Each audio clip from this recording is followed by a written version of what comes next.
नमस्कार दोस्तों, Mishra coaching online में आपका स्वागत है। आज हम नंबर सिस्टम यानी कि संख्या पद्धति के बारे में जानेंगे। कितनी प्रकार की संख्याएं होती हैं और उन संख्याओं का सवालों में बहुत महत्वपूर्ण योगदान होता है। तो क्या होती हैं प्राकृतिक संख्याएं, क्या होती हैं सम संख्याएं, विषम संख्याएं, अभाज्य संख्याएं, इस टाइप की सारी संख्याएं जितनी होती हैं उसके बारे में आज हम लोग जानकारी प्राप्त करेंगे। तो आइए शुरू करते हैं। तो सबसे पहले हम लोग बात करते हैं प्राकृतिक संख्याओं की। प्राकृतिक संख्याओं की बात सबसे पहले इसलिए करेंगे क्योंकि ये वो संख्याएं होती हैं जिनका प्रयोग हम लोग गिनती के लिए करते हैं। तो गिनने के लिए हम लोग प्रयोग करते हैं इनका 1, 2, 3, 4। इसी तरीके से ये सारी संख्याएं होती हैं। ये अनंत तक चला जाएगा इसी तरह से। तो प्रारंभिक प्राकृतिक संख्या 1 होती है और फिर इसका जहाँ पर भी अनंत तक ही जाता है, अंत तक इसको आप लिख सकते हैं। इसको हम लोग n से रिप्रेजेंट करते हैं। n का मतलब होता है नेचुरल नंबर्स। अब इसके बाद बात आती है पूर्ण संख्याएं। तो पूर्ण संख्याएं कौन सी होती हैं? पूर्ण संख्या वो संख्या है जो शून्य से शुरू होती है। इसको हम लोग W से दिखाते हैं। W का मतलब होल नंबर।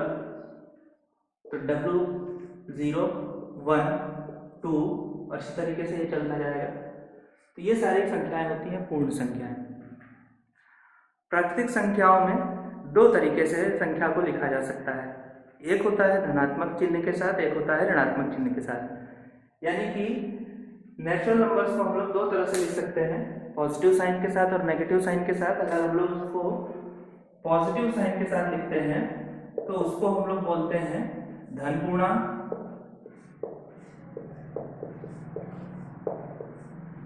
और अगर हम लोग उसको नेगेटिव साइन के साथ लिखते हैं तो उसको हम लोग बोलते हैं ऋण पूर्णांक। तो पूर्णांकों को डिनोट करने के लिए अलग अलग किताबों में अलग अलग मेथड होता है। इसको आप z या फिर i से दिखाते हैं। i का मतलब इंटीजर्स। तो इंटीजर्स हमारे पास दो टाइप के होते हैं, पॉजिटिव इंटीजर और नेगेटिव इंटीजर। पॉजिटिव इंटीजर्स में प्राकृतिक संख्याएं जो होती हैं ये सारी की सारी प्लस चिन्ह के साथ लिखी जाती है। इसी तरीके से ऋणात्मक पूर्णांक यानी कि नेगेटिव इंटीजर्स को हम लोग माइनस साइन के साथ लिखते हैं। -1, -2, -3। तो मित्रों यहाँ पर जीरो की बात हो रही है। जीरो भी जो होता है पूर्णांक होता है, लेकिन ना ही वो धनात्मक होता है ना ही ऋणात्मक होता है। अगर हम नंबर लाइन को देखेंगे तो जीरो इसके बीचों बीच होता है। दाहिनी तरफ अगर आप जाएंगे तो आपको सारी की सारी पॉजिटिव संख्याएं यानी धनात्मक संख्याएं मिलती हैं, जैसे कि +1, +2। और अगर आप बाईं तरफ आते हैं तो आपको सारी की सारी ऋणात्मक संख्याएं मिलती हैं। Positive numbers right hand side पे होते हैं और negative numbers left hand side पे होते हैं। तो इसके बाद हम लोग देखेंगे सम संख्याएं और विषम संख्याएं। तो सम संख्या का मतलब ये होता है कि वे सभी संख्याएं जिनका 2 से भाग हो जाए।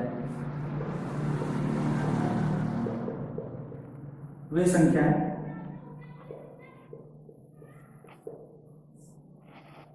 जिनका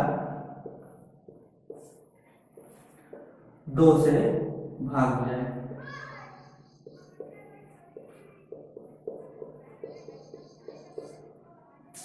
तो वो सभी प्राकृतिक संख्याएं जो 2 से कट जाएंगी उनको हम लोग सम संख्याएं बोलेंगे। तो इसका उदाहरण हो गया 4, 12, 16। इसी तरीके से आप कुछ भी लिख सकते हैं। ये सभी संख्याएं ऐसी हैं जो 2 से कट जाएंगी। इसी प्रकार से ये 2 से कट रही हैं तो इसको एक तरीके की और संख्या होगी जो 2 से नहीं कट रही होगी। तो जो संख्या 2 से नहीं कटेगी उसको हम लोग क्या कहेंगे? विषम संख्या। तो सम संख्याएं विषम संख्याएं। सम संख्या का मतलब इवन नंबर, इसलिए हम लोग इसको ई से रिप्रेजेंट करते हैं। और विषम संख्या यानी ऑड नंबर्स, वो संख्याएं जो 2 से नहीं कटती हो उसको हम लोग ओ से दिखाते हैं। 3, 15, 17 इस तरीके से और भी संख्याएं। ये सभी ऐसी संख्याएं हैं जो 2 से नहीं कटेंगी। तो सम और विषम संख्याओं के बाद बात आती है अभाज्य संख्याओं की। तो अभाज्य संख्याओं की परिभाषा को बहुत ध्यान से समझना जरूरी है और ये समझना जरूरी है कि किस संख्या को अभाज्य संख्या कहा जाएगा। तो अभाज्य संख्याओं के बारे में परिभाषा यही कहती है कि वे संख्याएं जो जिनका केवल दो ही गुणनखंड हो सके। एक गुणनखंड एक होता है और दूसरा वो खुद, यानी कि वो संख्याएं स्वयं अपने से कटेंगी या फिर एक से कटेंगी। तो उसको हम लोग क्या बोलेंगे? अभाज्य नंबर या अभाज्य संख्या।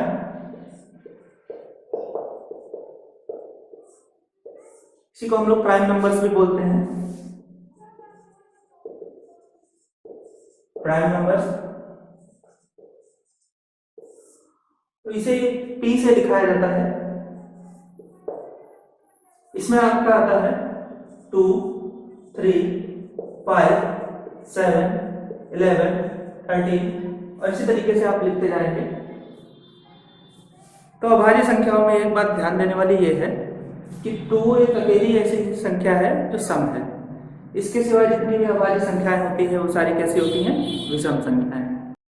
तो अभाज्य संख्याओं के बाद आता है संयुक्त संख्या यानी कॉम्पोजिट नंबर्स। तो कॉम्पोजिट नंबर्स यानी संयुक्त संख्या।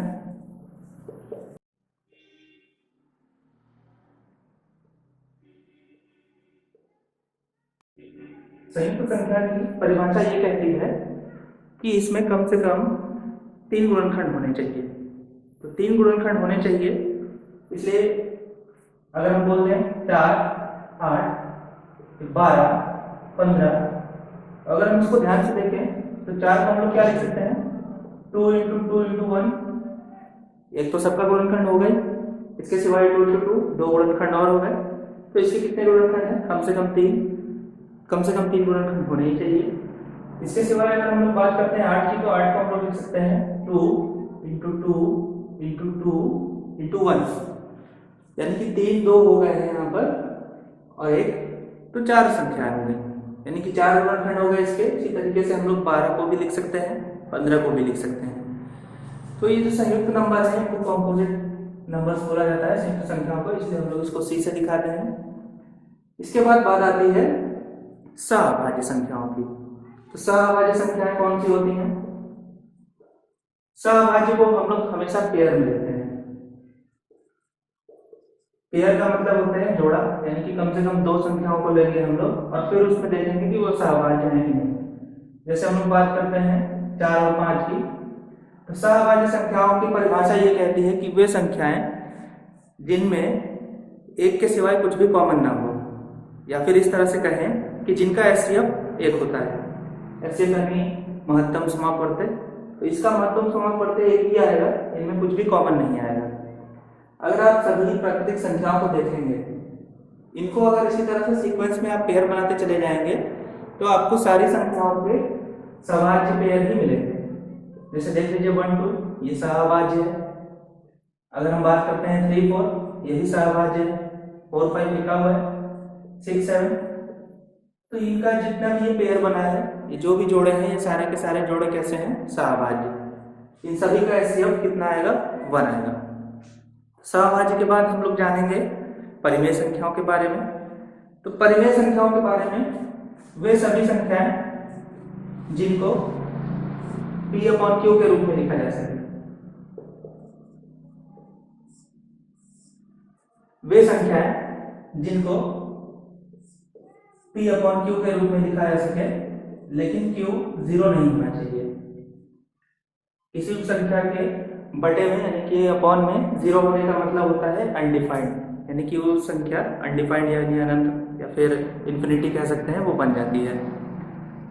परिमेय संख्याओं का मतलब कोई भी संख्या जिसको P/Q के रूप में लिखा जा सकता है, Q की वैल्यू 0 नहीं होनी चाहिए। अब इसमें हमारी पूर्णांक हैं चाहे प्राकृतिक संख्याएं हैं, ये सभी आ सकते हैं। जैसे कि हम लोग उदाहरण देखते हैं 1/2, 3/4, -5/2। इसी तरीके से हम लोग अगर हम लोग प्राकृतिक संख्याओं को लिखना चाहेंगे परिमेय संख्याओं के रूप में, तो कैसे लिखते हैं? 2/1 लिख सकते हैं, 4/1 लिख सकते हैं, 12/1 लिख सकते हैं। तो इस तरीके से अगर हम देखें तो कोई भी संख्या जो होती है, चाहे पूर्ण संख्याएं हो, पूर्णांक हो, प्राकृतिक संख्याओं हो, इनको हम परिमेय संख्याओं के रूप में लिख सकते हैं। बस सिर्फ एक ही कंडीशन है कि अपॉन में आपका 0 नहीं होना चाहिए और दूसरा कुछ भी हो सकता है।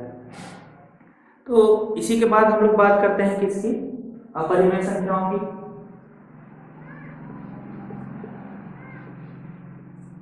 तो अपरिमेय संख्याओं का मतलब यही हो गया कि वे सभी संख्याएं जिसको हम लोग p/q के रूप में नहीं लिख सकते हैं। अपरिमेय संख्या का मतलब यही हो गया कि जिनको p/q के रूप में नहीं लिख सकते हैं, यानी p/q के रूप में नहीं लिख सकते।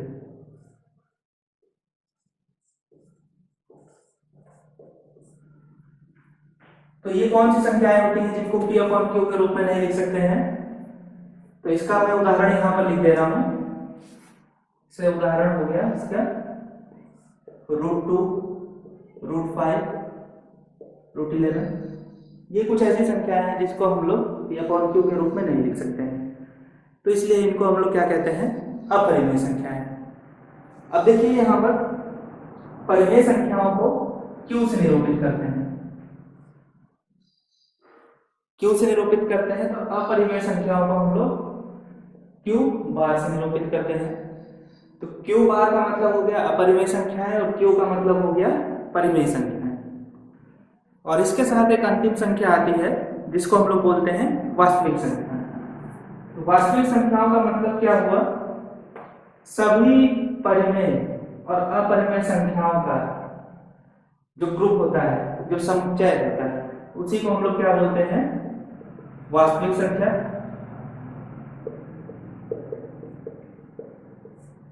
तो वास्तविक संख्या का मतलब हो गया रियल नंबर्स, इसको हम लोग r से डिनोट करते हैं। और r में सभी परिमेय और अपरिमेय संख्याएं होती हैं, ये उनका एक समुच्चय होता है। तो एक तरीके से अगर देखा जाए तो सभी संख्याएं परिमेय संख्याओं के रूप में हम जिनको निरूपित कर सकते हैं, उनमें ज्यादातर हमारे प्राकृतिक पूर्ण और पूर्णांक आ ही जाते हैं, चाहे धनात्मक हो चाहे ऋणात्मक हो, आप यहाँ पे देख सकते हैं। और इसके सिवाय जो अपरिमेय संख्याएं हैं वो भी हैं। तो वास्तविक संख्या का मतलब ये हो गया कि लगभग कोई भी नंबर जो हम लोग लिखते हैं, चाहे वो परिमेय हो, अपरिमेय हो, पूर्णांक हो, पूर्ण हो, उसको हम लोग वास्तविक संख्या कहेंगे। तो इसको एक अगर मैं आपको केवल एक आइडिया देने के लिए बताना चाहूँ कि कौन सा नंबर किस तरह से है, तो इसको हम लोग लिखेंगे तो इस तरह से लिखेंगे। सबसे पहले होगी प्राकृतिक संख्याएं, इसमें कौन आता है, 1 2 से आएगा। और इसके बाद कौन होता है, पूर्ण संख्याएं, इसमें शून्य के साथ आता है, शून्य और हो जाता है प्राकृतिक संख्याओं में, तो पूर्ण संख्याएं बन जाता है।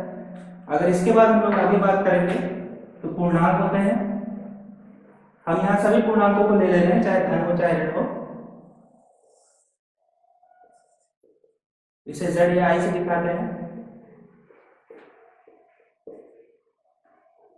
पूर्णांकों की बात करेंगे तो कौन सी संख्याएं होंगी, परिमेय संख्याएं।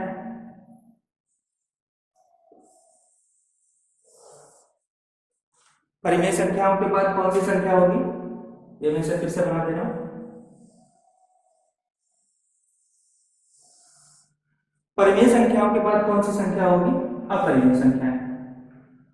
अपरिमेय संख्याओं का मतलब वो सभी संख्याएं जिनको हम लोग p/q के रूप में नहीं निरूपित कर सकते हैं, ये हो गई अपरिमेय संख्याएं। और अगर इन सबका एक ग्रुप बना दिया जाए, इन सबका एक ग्रुप बनाया जाए जिसमें कि ये सारी संख्याएं होती हैं, तो इसे हम लोग क्या कहेंगे, वास्तविक संख्या यानी रियल नंबर। तो इस प्रकार से इनका एक क्लासिफिकेशन हो गया, एक वर्गीकरण एक मोटे तौर पे हमको एक आधार मिल गया। इसके सिवाय और संख्याएं हैं ही हमारे पास, चाहे अभाज्य संख्या हो, संयुक्त संख्या हो, सहअभाज्य हो, सम हो, विषम हो। तो उम्मीद है कि इस सभी ये जो आपको मैंने यहाँ पर बना के दिखाया है ग्राफ, इससे आपको एक आइडिया लग गया होगा कि कितने प्रकार की संख्याएं होती है। और अगर कोई संख्या प्राकृतिक संख्या है तो उसे हम पूर्ण संख्या भी कह सकते हैं, पूर्णांक भी कह सकते हैं। वास्तविक संख्या का मतलब कोई भी संख्या है। तो उम्मीद है कि आपको इस लेक्चर से बहुत सारे आपके जो डाउट्स हैं, जो आपकी बहुत सारी कन्फ्यूजन्स हैं, वो दूर हो गए होंगे कि कौन सी संख्या क्या होती है और किस संख्या को क्या बोलते हैं। इनका हमारे सवालों में बहुत महत्वपूर्ण योगदान होता है। तो अगले वीडियो में हम इससे आगे चर्चा करेंगे। अगले वीडियो में हम देखेंगे कि इसके बाद क्या आता है और उसके बारे में हम लोग डिटेल में और इसी तरह से बहुत अच्छे ढंग से सीखेंगे। तो यदि आपको ये वीडियो पसंद आया हो, ये सभी चीज़ें समझ में आई हो, तो चैनल को सब्सक्राइब करें, वीडियो को लाइक करना ना भूलें और ज़्यादा से ज़्यादा अपने मित्रों और दोस्तों के बीच इस वीडियो को शेयर कर दें। आपसे अगले वीडियो में हम मुलाकात करेंगे। धन्यवाद।